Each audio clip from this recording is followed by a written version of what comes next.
전도서 12장 13절을 본문으로 하여 사람의 본분이란 제목으로 송군춘 목사님께서 말씀 전해 주시겠습니다.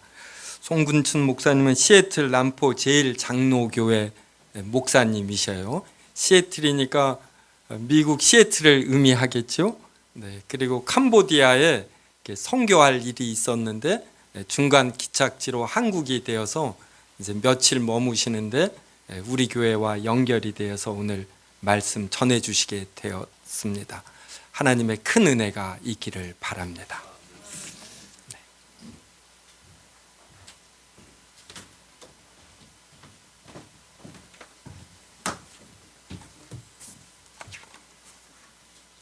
반갑습니다. 세움교회와는 어떻게 제가 인연을 갖게 되었냐면요. 저희 교회에서 리더십 트레이닝이 있었을 때 소율이 삶을 읽다라는 책으로 저희들이 리더십 트레이닝이 있었어요. 그래서 이제 같이 공부할 때 또 이제 질문이 생겼을 때 저희 교회 또 같이 공부했던 장로님이 정 목사님한테 직접 이메일도 보내시면서 서로 이렇게 이메일을 통해서 질문과 답을 이제 오고 갔던 시간들이 있었습니다. 그렇게 이제 그 책을 같이 읽으면서 함께 공부하면서 이 저자를 직접 저희 교회에 좀 모셔서 좀 사경회를 하면 참 좋겠다 싶어서 저희 교회에 또 귀한 또 저자 되시는 정요석 목사님을 또 초대해서 저희 교회에서 오셔서 말씀을 전하게 되었고, 그렇게 해서 또 이렇게 목사님과 함께 또 교제할 수 있는 기회가 생겼습니다. 그거를 꾸준히 목사님이 쓴 책을 계속해서 저는 읽고 또 공부하는 시간을 갖게 되어 참 귀한 책을 써주신 것에 대해서 굉장히 감사하게 생각을 하게 되고, 이렇게 개혁주의 교리를 책으로 또 써주시고 또 개혁주의를 표방하면서 사역을 하고 있는 목사님에게 참 감사한 마음도 들고 저에게도 참 큰 도전이 되었음을 여러분들에게 말씀을 드립니다. 그렇게 되어서 이렇게 여러분들과 함께 얼굴을 마주하면서 하나님의 말씀을 또 살펴보게 되어서 감사하게 생각하고요. 저를 초대해 주신 것에 대해서 또한 감사드립니다. 오늘 여러분들과 함께 이제 전도서를 가지고 하나님의 말씀을 좀 살펴보려고 하는데요. 한 세 가지 포인트로 여러분들과 함께 좀 생각해 봤으면 합니다. 그래서 세 가지 포인트의 첫 번째는 전도서가 말하는 헛된 인생에 대해서 저희들이 좀 생각을 해보고요. 그 다음에는 우리가 좀 생각해 보고 싶은 건 인간의 본분. 그래서 오늘 본문에서 우리가 보듯이 인간의 본분에 대해서 우리에게 말씀하고 있고, 세 번째 우리가 생각해 보고 싶은 것은 인간의 본분대로 사는 삶은 어떤 삶일까에 대해서 저희들이 생각해 보려고 합니다. 헛된 인생, 인간의 본분, 그리고 인간의 본분으로서 사는 인생에 관해서 여러분들과 함께 좀 생각해 보겠습니다. 여러분 전도서 많이 읽어보셨어요? 전도서도 굉장히 익숙한 책 중에 하나라고 생각이 드는데요. 이 전도서는 이런 책인 것 같아요. 솔로몬이라고 하는 이 믿음의 선배를 통해서 우리가 살아가는 인생을 어떤 관점으로 봐야 하는지를 우리에게 가르쳐주는 책이다라고 생각해 보면 좋겠어요. 그래서 솔로몬을 통해서 우리에게 어떤 인생관, 세계관, 우리가 살아가야 되는 인생에 관해서 어떤 관점을 갖고 살아가야 하는지를 가르쳐주는 책입니다. 그런 의미에서 전도서는 어떤 책이 되냐면 우리에게 지혜를 주는 책이 되는 거죠. 그래서 우리는 전도서를 지혜서라고도 부르게 됩니다. 그래서 우리는 솔로몬의 눈을 통해서, 믿음의 눈을 가진 솔로몬을 통해서 과연 우리 인생을 어떻게 바라보면서 살아야 할지를 이제 오늘 본문을 통해서 조금씩 생각해 보도록 하겠습니다. 그때 이제 13절에서 이렇게 말씀을 합니다. 일의 결국을 다 들었으니. 그래서 이 말을 좀 쉽게 말씀드리면 이런 의미죠. 내가 인생을 살아보니, 그러니까 솔로몬이 말씀을 한 거야. 내가 인생을 좀 살아보니 라고 하면서 자신의 인생을 지금 뭐하고 있는 장면이냐면 돌아보고 있는, 회상하고 있는 장면이다라고 생각해 보시면 좋을 것 같아요. 그때 여러분 솔로몬은 자신의 인생을 평가할 때 어떤 식으로 평가하던가요? 어떤 식으로 자신의 인생을 평가했죠? 아마 여러분들이 가장 그 전도서에서 가장 유명한 구절일 것이고 어쩌면 가장 익숙한 구절이 이 구절이 아닐까 싶어요. 바로 이 구절을 통해서 솔로몬은 자신이 살아온 인생을 어떻게 평가하고 있고 자신의 인생을 어떻게 바라보고 있는지를 우리에게 말씀하고 있습니다. 한번 전도서 1장 2절을 한번 제가 읽어드릴게요. 뭐 여러분들 너무 익숙한 구절이기 때문에 아마 제가 읽어드리면 무슨 구절인지 아실 겁니다. 전도서 1장 2절에 보면 하나님의 말씀이 이러합니다. 전도자가 이르되 헛되고 헛되며 헛되고 헛되니 모든 것이 헛되도다. 해 아래에서 수고하는 모든 수고가 사람에게 무엇이 유익한가. 굉장히 회의주의자죠. 회의주의자라는 것을 보게 됩니다. 그래서 솔로몬은 자신이 살아온 인생을 좀 돌이켜 보니까 자신의 인생이 좀 헛되다라고 고백을 하게 됩니다. 자, 그럴 때 우리가 왜 솔로몬이 고백하고 있는 이 고백의 내용에 우리가 좀 주목을 해야 되는 이유가 있어요. 왜 우리는 솔로몬이 자신의 인생을 돌이키면서 헛되다라고 고백하고 있는 이 고백에 우리가 왜 주목해야 하는가 하면 이 솔로몬이라는 사람은 굉장히 독특한 인생을 살아왔습니다. 어떤 독특한 인생을 살았냐면 한 나라의 왕이었어요. 여러분들이 구약의 스토리를 알고 구약의 히스토리를 안다면 솔로몬은 이스라엘이라고 하는 나라의 최고의 시대, 가장 잘 살고 있을 때 왕이었어요. 자, 여러분들이 뭐 구약의 역사를 모르고 뭐 모른다고 해도 한 나라가 굉장히 잘 살 때 왕이었다면 대충 여러분 솔로몬이 어떤 인생을 살아왔는지 좀 가늠할 수 있겠죠. 뭐 쉽게 말씀을 드리면 솔로몬은 부귀 영화를 누렸던 왕이었습니다. 굉장히 강대국이었고 많은 것들을 솔로몬은 누리면서 살아갔던 왕이었어요. 이 말을 왜 제가 말씀을 드리냐면 저는 가끔 성경을 읽을 때 제가 부러운 사람들이 몇몇 있습니다. 근데 사실 가장 부러운 사람 중에 하나가 솔로몬이에요. 야, 나도 좀 솔로몬처럼 살아봤으면 참 좋겠다. 왜죠? 부귀 영화를 좀 누리면서 살아가고 싶은 마음에 나도 솔로몬처럼 살았으면 좋겠다. 근데 여러분도 어떠세요? 나도 참 솔로몬처럼 살았으면 좋겠다라는 생각을 갖고 아마 여러분들도 이 땅에 살아갈 수 있을 거라 생각을 합니다. 우리는 부러워했을지는 몰라도, 그죠? 우리는 솔로몬을 보면서 부러워했을지 몰라도 솔로몬 자신의 인생을 평가는 헛되다라고 고백하고 있는 것을 보게 됩니다. 그랬을 때 왜 솔로몬은 자신이 그토록 모든 사람들이 부러워할 수 있는 모든 것을 누렸던 자가 왜 헛되다라고 고백을 할까요? 참 뭔가 모순이 되는 것 같죠. 우리의 생각에는 내가 모든 걸 누리면 하나님께 감사하고 기쁘고 즐거울 거라고 생각을 하지만 솔로몬은 그렇지 않았어요. 굉장히 좀 모순된 고백을 하고 있고 좀 역설적인 고백을 하고 있는 것을 저희들이 보게 됩니다.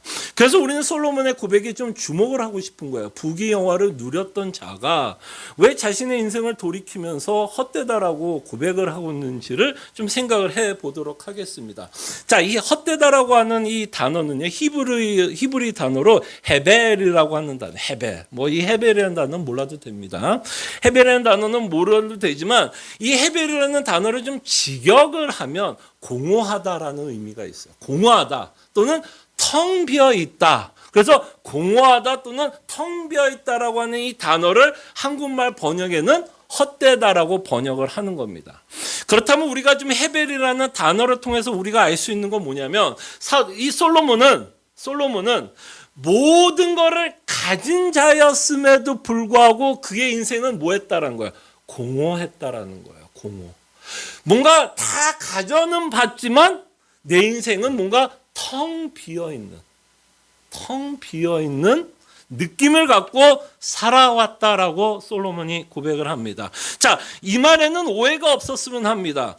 그가 누렸던 것이 아무것도 아니라는 이야기가 아니에요.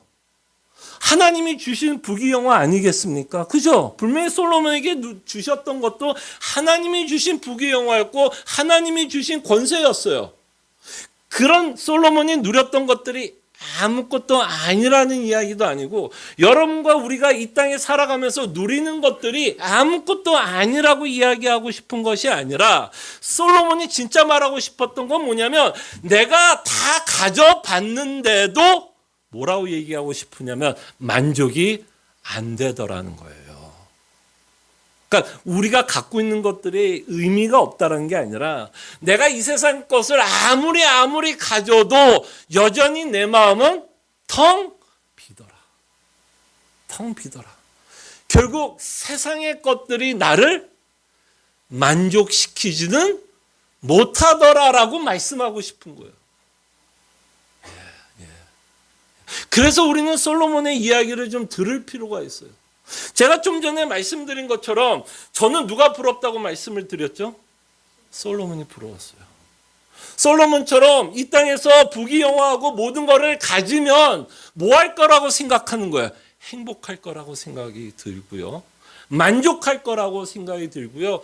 기쁠 거라고 생각이 들었어요. 근데 하나님은 이 솔로몬이라는 사람을 들어서 성경에 기록한 이유가 있어요. 그래, 너가 그토록 원하는 부귀영화를 다 누렸음에도 불구하고 솔로몬은 자신의 인생을 뭐라고 고백하고 있느냐? 헛되다, 공허하다, 마음 한편에는 빈 구석이 있다라고 고백을 하게 됩니다. 제가 이 솔로몬의 고백을 보면서 좀 생각하게 된 건 우리의 문제는 여기에 있는 것 같아요. 우리는 자본주의에 살고 있습니다. 자본주의가 갖고 있는 가장 큰 혜택은 돈을 버는 대로 뭐 할 수 있어요? 누리고 살아갈 수 있습니다. 제가 오래간만에 한국에 오니까요. 모르겠습니다. 여러분들의 삶은 어떤지는 잘 모르지만 어쨌든 저는 이제 관광하는 입장에서 비짓하는 입장으로 왔잖아요. 참 좋더라고요.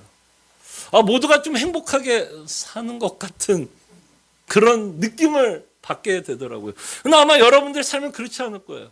그죠? 여러분들의 현실은 쉽지 않은 인생을 살아갈 것이라 생각을 합니다. 뭐 제가 미국에 있다 보면 이제 뉴스를 듣게 되면 여러 가지로 한국 여러 가지 실정 때문에 힘들다라는 이야기를 듣게 됩니다. 그럴 때 우리는 힘들기 때문에 뭐 하고 싶어요? 그 힘듦을 달랠 수 있는 것을 찾으려고 애를 쓰게 됩니다. 무엇이 내 힘듦을, 내 공허함을, 내 빈 가슴을 채울 수 있을까를 우리는 끊임없이 고민하게 됩니다. 그럴 때 우리의 고민의 답은 어쩌면 이 땅의 것으로 채우려고 하는 그것으로 우리가 답을 삼으려고 하는 우리의 모습이 있는 것 같아요. 좀 전에 말씀드린 것처럼 이 땅의 것이 아무 의미가 없다라는 얘기는 아닙니다. 그러나 우리의 공허함, 지금 뭐 시국이 힘들고 경제가 힘들어서 그 힘듦을 무엇으로 채울 수 있을까를 생각했을 때 이 땅의 것으로 채우려고 하면 할수록 우리에게는 뭐만 남아요? 공허함만 남게 됩니다. 우리를 만족시킬 수 없는 것으로 우리가 만족하려고 하는 것이 신앙생활 하면서 가장 어려운 문제인 것 같고 하나님의 입장에서 보면 이것이 가장 답답해 하실 것 같아요. 만족이 안 되는 걸 가지고 계속해서 만족하려고 하니까 하나님이 우리의 신앙생활하는 모습을 보면 좀 답답하지 않을까 생각을 합니다. 그래서 우리는 우리의 그 빈 가슴을 무엇으로 채우려고 하냐면 우상들로 채우려고 그러는 거예요. 하나님으로 채운다기보다는 우상으로, 끊임없이 우상으로 우리의 빈 가슴을 채우려고 합니다. 그럴 때 솔로몬의 고백을 들으십시오. 내가 다 가져봤는데 내 공허한 마음을 채우지는 못하더라. 그것이 바로 우리에게 솔로몬이 일의 일국을 다 바라보면서 자신의 살아왔던 삶의 결론을 우리에게 말씀하고 있다라는 것을 저희들이 보게 됩니다. 그래서 이제 두 번째로 저희들이 생각해 보고 싶은 건 인간의 본분이에요, 그러면. 자, 인간의 본분에 대해서 우리가 생각해 본다면, 과연 인간은 어떨 때 가장 행복할 수 있을까를 이제 고민해야겠죠. 이 땅의 것들이 우리를 행복하게 하지 못한다면, 과연 우리는 무엇으로 행복을 삼고 살아가야 하는지에 대해서 솔로몬은 우리에게 답을 줍니다. 그때 13절에 다시 보면, 솔로몬은 인간의 본분에 대해서 이렇게 말씀하고 있죠. 하나님을 경외하고 하나님을 경외하는 것, 이것이 인간의 본분이다라고 말씀합니다. 그때 인간이 가장 기쁘고 행복할 수 있는 방법이 있다면 솔로몬은 우리에게 뭐라고 말씀하냐면 하나님을 경외하는 것. 하나님을 경외하는 것. 자, 그럴 때 우리가 이제 좀 생각해 봤으면 좋겠어요. 하나님을 경외한다라는 말이 뭘까요? 익숙하죠? 경외라는 단어는 굉장히 우리에게 익숙한 단어입니다. 그러면 이 경외라고 하는 이 말이 성경에서 어떤 식으로 또 사용되고 있는지를 저희들이 좀 살펴보려고 하는데요. 우리가 먼저 좀 전도서 12장 1절과 2절을 한번 볼게요. 전도서 1장 2절에 보면 하나님이 어떤 분인지를 먼저 우리에게 설명합니다. 자, 1절과 2절에 보면 너는 청년의 때에 너의 창조주를 기억하라. 곧 공고한 날이 이르기 전에 나는 아무 낙이 없다고 할 해들이 가깝기 전에. 그래서 전도서는 솔로몬은 우리로 하여금 누구를 바라보게 하느냐면 하나님을 바라보게 하시는데 하나님이 어떤 분이라고 가르쳐 주시면 창조주. 이 세상을 창조한 하나님이라는 것을 기억하라라고 말씀을 하게 됩니다. 자, 그럴 때 이 내용이 왜 중요하냐면 하나님이 이 세상을 만들었다면 하나님이 인간을 설계하지 않았겠어요? 하나님이 원하시는 대로 인간을 설계했을 것이고 하나님이 원하시는 대로 인간을 설계했다면 그 안에는 어떤 내용이 포함되느냐면 인간이 어떨 때 가장 행복하고 기쁘게 되는 것도 하나님이 설계하지 않았겠습니까? 그래서 우리가 고민하고 우리가 좀 생각해 봐야 되는 건 하나님이 인간을 어떤 식으로 설계를 했는지, 그리고 하나님이 인간을 설계했을 때 인간은 어떨 때 가장 기쁘고 행복해질 수 있는지를 저희들이 좀 생각해 볼 필요가 있습니다.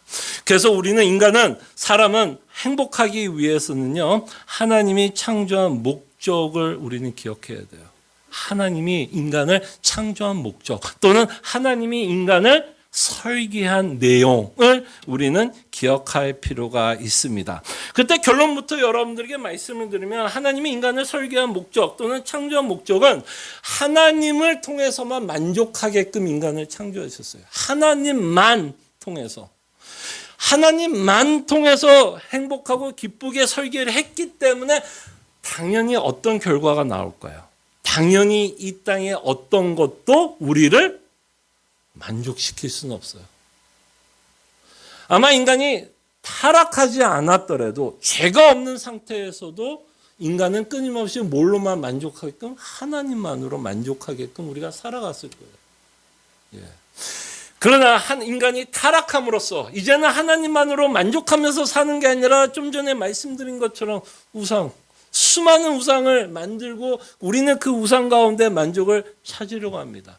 그때 솔로몬이 우리에게 말씀하는 건 뭐예요? 창조주를 기억하라. 하나님이 우리를 어떻게 설계했는지를 기억하라. 하나님이 우리를 어떻게 기쁘게 하셨는지를 기억할 것을 말씀하고 있습니다. 자, 그럴 때 하나님의 창조 목적을 기억하는 게 바로 지금 오늘 본문을 통해서 우리에게 말씀한 하나님을 경외하는 거예요. 하나님을 경외하는 것. 자, 그러면서 이사야서를 한번 볼까요? 이사야서 11장 3절을 볼게요.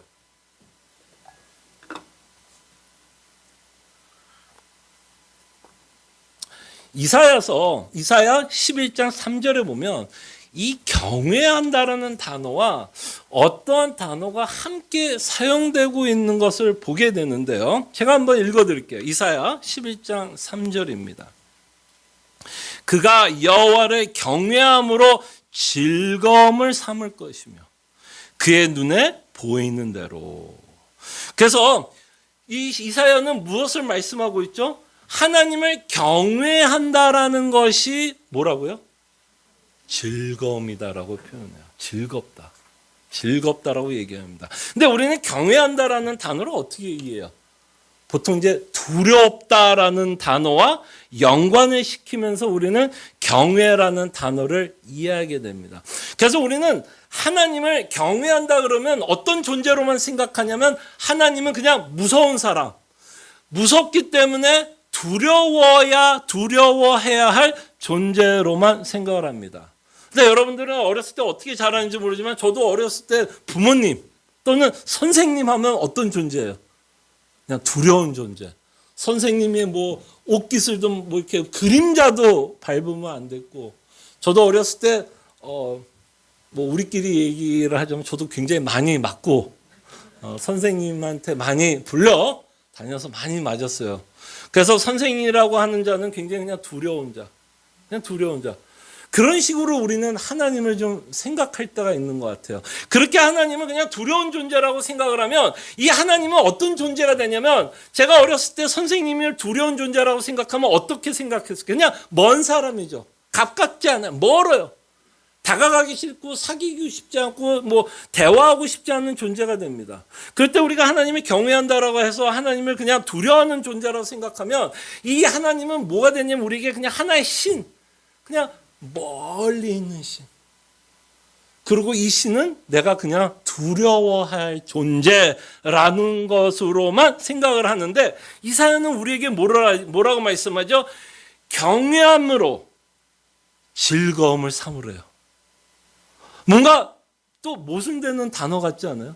뭔가 경외랑 즐거움이라는 단어가 함께 가지 못할 것 같은데 지금 이사야는 그 단어를 함께 써요. 그러니까 하나님을 경외한다라는 것이 우리에게 뭐가 되어야 돼요? 즐거운 일이 되어야 한다는 거예요. 어떠세요, 여러분? 즐거워요? 아멘. 아유, 역시 세움교회 교인들은 아멘. 예, 그럼 설교 마치죠. 예, 그럴 때 정말 우리가 하나님을 경외한다라는 이 말에 우리가 즐거워하기 위해서는 우리가 또 다른 하나님을 좀 봤으면 좋겠어요. 자, 우리가 이제 하나님 하면 이제 삼위 하나님이 계시잖아요. 구약에 나온 하나님은 마치 두려운 하나님 것처럼 보이지만 성경은 우리에게 또 하나의 하나님을 우리에게 소개하는데 성자 하나님을 우리에게 소개합니다.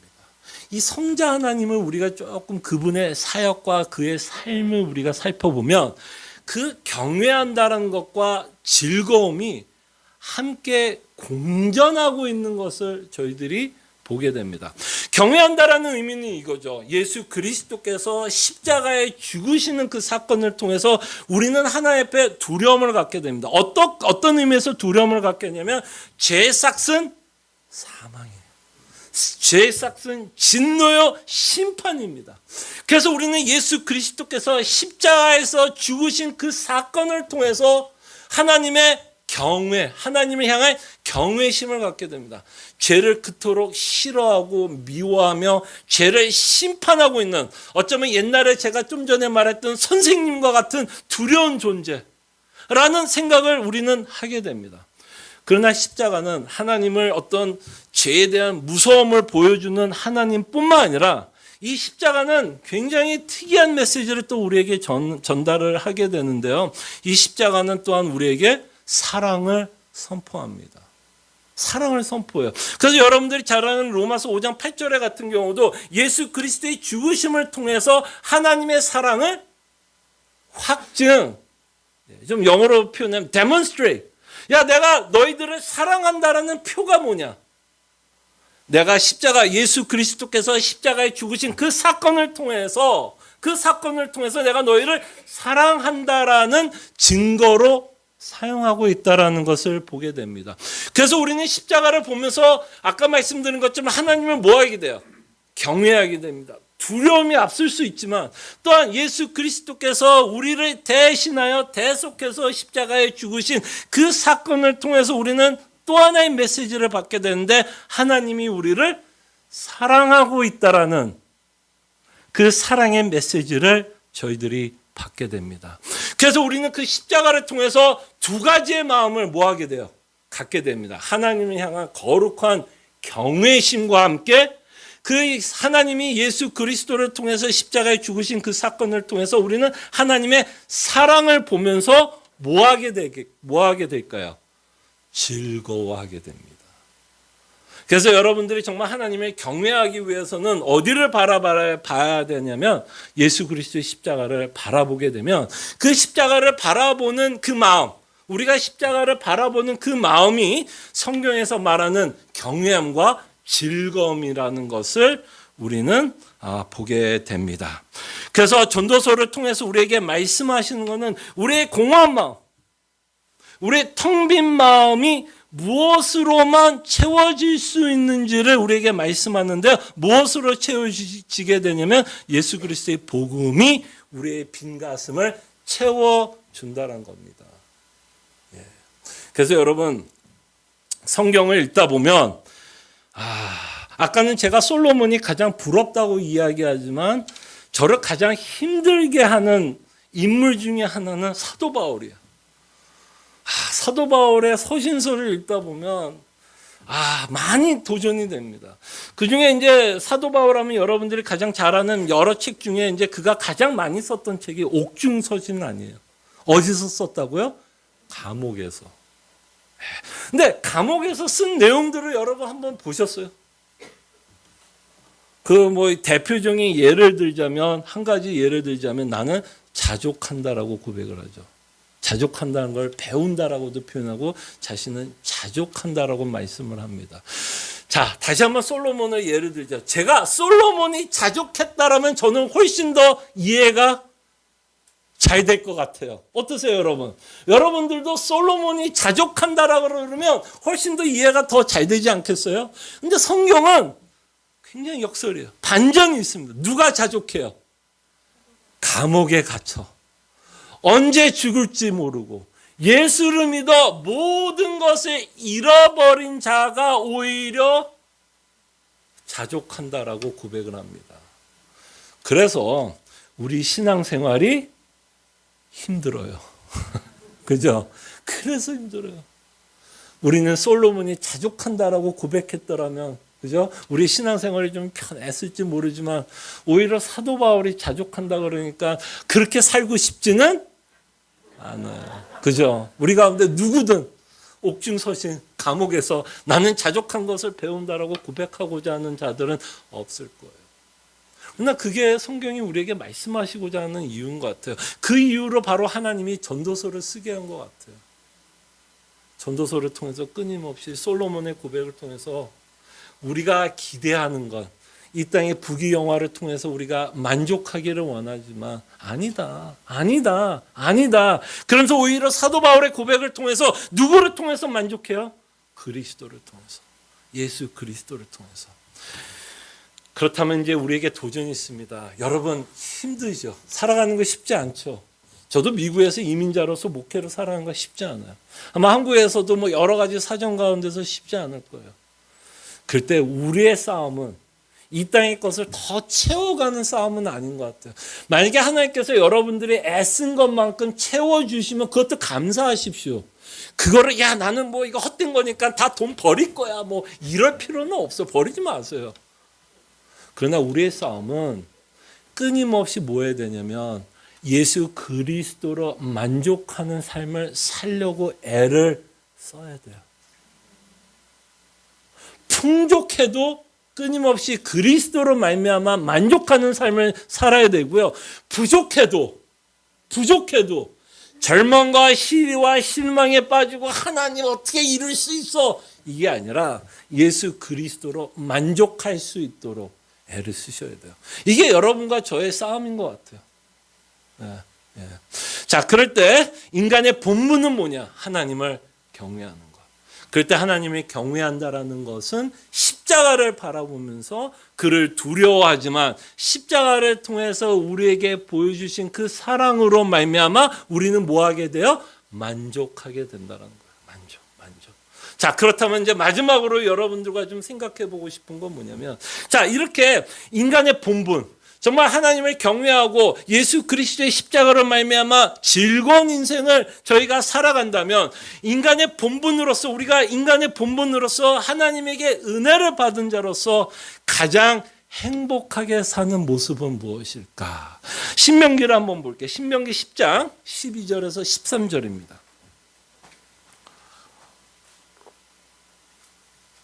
신명기 10장 12절에서 13절. 자, 이 구절 중요하니까요. 제가 천천히 한번 여러분들에게 봉독해 드릴게요.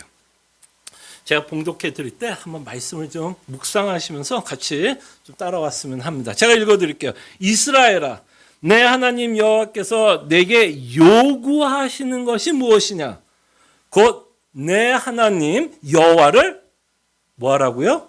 경외하여. 솔로몬이 얘기했던 내용이 또 나오고 있는 걸 보게 되죠. 내 하나님 여호와를 경외하여 그의 모든 도를 행하고 그를 사랑하며 마음을 다하고 뜻을 다하여 내 하나님 여호와를 섬기고 내 오늘 내 행복을 위하여 내게 말하는 여호와의 명령과 규례를 지킬 것이 아니냐. 그래서 이제 하나님이 신명기, 특히 이스라엘 백성 출애굽해서 지금 가나안으로 향해 가고 있는 성도들에게 하나님이 이렇게 말씀합니다. 내게 요구하는 것이 무엇이냐? 내가 너희들에게 요구하는 게 있다. 그럴 때 요구하는 게 뭐예요? 솔로몬이 말했던 내용과 똑같다라는 걸 보게 되죠. 뭐라고 요구하냐면 내 하나님 여호와를 경외하라. 경외하라고 말씀을 하고 13절에 보면 하나님이 이렇게 말씀하죠. 내가 오늘 내 행복을 위하여. 그럼 결국 우리가 행복할 수 있는 이유는, 행복하게 살아가는 방법은 뭐예요? 내 하나님을 경외할 때. 내 하나님을 경외할 때 우리는 참된 행복, 또는 사도 바울의 고백으로 말씀하면 자족하면서 살아갈 수 있다라고 말씀을 합니다. 그런 하나님이기 때문에 우리가 어떤 삶을 살아야 될 것을 신명기에서 이렇게 말합니다. 다시 한번 읽어드릴게요. 내 하나님 여호와를 경외하며 그의 모든 도를 행하고 그를 사랑하며 내 마음을 다하여 뜻을 다하여 내 하나님 여호와를 섬기고. 이 섬긴다라는 단어가요, 어떤 단어일 것 같아요, 여러분? 이 섬긴다라는 단어는 예배라고 하는 단어의 여러 동의어라고 생각하시면 돼요. worship, 영어라면 worship. 그래서 worship이라는 단어를 다른 단어로 표현할 때 우리 영어로는 뭐라고도 표현하냐면 service라는 단어로도 표현합니다. 그 service라는 단어를 한국말로 표현하면 섬김. 그럼 결국 하나님을 경외하고 정말 인간이 가장 행복하게 살아가는 방법은 무엇이냐? 하나님을 예배하면서 사는 자의 삶입니다. 예배하면서 사는 삶이에요. 그렇다면 여러분들에게 묻습니다. 주일날 11시에 오신 여러분들은 행복하십니까? 행복하십니까? 지금 여러분들이 가장 행복한 자리에 있다라는 거예요. 예. 하나님을 마음껏 뭐예요? 찬송하고. 왜 찬송해요? 하나님이 우리에게 베풀어 주신 은혜 때문에, 그의 사랑 때문에, 그 십자가의 사랑 때문에 우리의 마음속에 뭐가 일어나요? 하나님을 진심으로 찬양하고자 하는 그 마음이 솟아나는 거예요. 그 사랑을 우리는 찬양으로 표현하게 됩니다. 여기서 말씀하잖아요. 그를 사랑하며 마음을 다하고 뜻을 다하여 내 하나님 여호와를 섬기라고 했을 때 우리는 찬양을 통해서 우리가 받은 사랑을 뭐 하는 걸까요? 표현하게 됩니다. 그래서 여러분 찬양할 때 우리는 어떤 시간? 가장 행복한 시간. 찬양할 때 우리는 가장 행복한 시간. 또 말씀을 들을 때 또 어떤 시간이에요? 가장 행복한 시간. 왜? 사랑하는 그 하나님이, 사랑하는 아버지가 자녀들에게 말씀하고 있기 때문에. 그러니까 좀 전에 말씀드린 것처럼 선생님은 뭐예요? 멀리 있는 존재 같지만 하나님은 우리와 함께 하십니다. 하나님은 끊임없이 말씀을 통해서 여러분들에게 말씀합니다. 헛된 것 쫓지 마. 공허한 거 쫓지 마. 아무리 네가 쫓아가도 채워줄 수 없어. 라고 말씀하고 있는 그 말씀, 그 사랑의 음성을 우리는 들어야 되고, 만약에 우리가 이 땅의 것으로 우리의 그 공허한 마음을 채우려고 한다면 우리는 무엇을 해야 하냐면 회개를 해야겠죠. 주님, 회개합니다. 내 마음을 채울 수 없는 것으로 채우려고 애를 썼던 나의 생각, 나의 삶, 회개합니다. 그리고 회개하는 것과 동시에 우리는 뭐라고 기도해야 될까요? 정말 예수로만 만족할 수 있도록, 사도 바울의 고백이 내 고백이 될 수 있도록, 솔로몬의 고백이 내 고백이 될 수 있도록 우리는 말씀을 통해서 기도하게도 될 것입니다. 그래서 우리는 정말 복받은 자예요. 복받은 자예요. 상황이 바뀌어서 복받은 자가 아닙니다. 상황은요, 안 변할 수도 있어요. 뉴스를 들어보니까 그렇게 좋아질 것 같지는 않더라고요. 죄송합니다. 제가 뭘 알아서 말씀하는 건 아니고 뉴스가 그래요. 상황은 크게 변할 것 같지는 않아요. 그렇다면 우리 예수님 잘 믿읍시다. 정말 예수님 잘 믿고 예수 그리스도께서 주시는 참된 위로와 기쁨을 갖고 세상에 살아가며 승리하는 성도가 되기를 소원합니다. 기도하겠습니다. 주님, 정말 인간의 본분을 우리에게 말씀해 주시고 가르쳐 주심에 감사합니다. 이 말씀을 통해서 우리가 회개할 부분이 있다면 주님 회개하여 주시옵소서. 우리는 헛된 것으로 우리의 공허한 마음, 빈 마음을 채우려고 애를 쓰고 있었다면 주님 회개하게 하여 주시고, 이 땅의 것으로 채우려고 하는데 하나님이 허락하고 있지 않다면 그것에 대해서 불평하고 원망하고 있었다면 그것도 하나님 앞에 회개하게 하여 주시옵소서. 정말 창조주를 기억하기를 원합니다. 하나님이 인간을 어떻게 설계했는지를 기억하기를 원하고, 정말 예수 그리스도의 십자가의 보혈, 복음만이 우리의 빈 곳을 채워줄 수 있다라는 것을 믿고 살아가게 하여 주시옵소서. 그래서 정말 솔로몬의 고백이 내 고백이 되게 하여 주시고, 사도 바울이 자족한다라는 것을 고백하는 것이 나의 고백이 되게 하여 주실 때에 정말 하나님께 예배하는 이 시간이 우리에게 가장 행복한 시간이라는 것을 고백할 수 있는 귀한 성도 되게 하여 주시고, 세움교회 되게 하여 주시고, 이 교회에 복에 복을 더해 주시고, 복음으로 넘치게 하여 주시고, 예수 그리스도만을 자랑하는 교회가 되게 하여 주시고, 예수 그리스도를 자랑하며 세상이 줄 수 없는 참된 위로와 기쁨과 소망을 나누는 귀한 교회가 될 수 있도록 아버지 이 교회를 축복해 주시기를 원합니다. 감사하고 살아계신 예수 그리스도의 이름으로 기도합나이다. 아멘.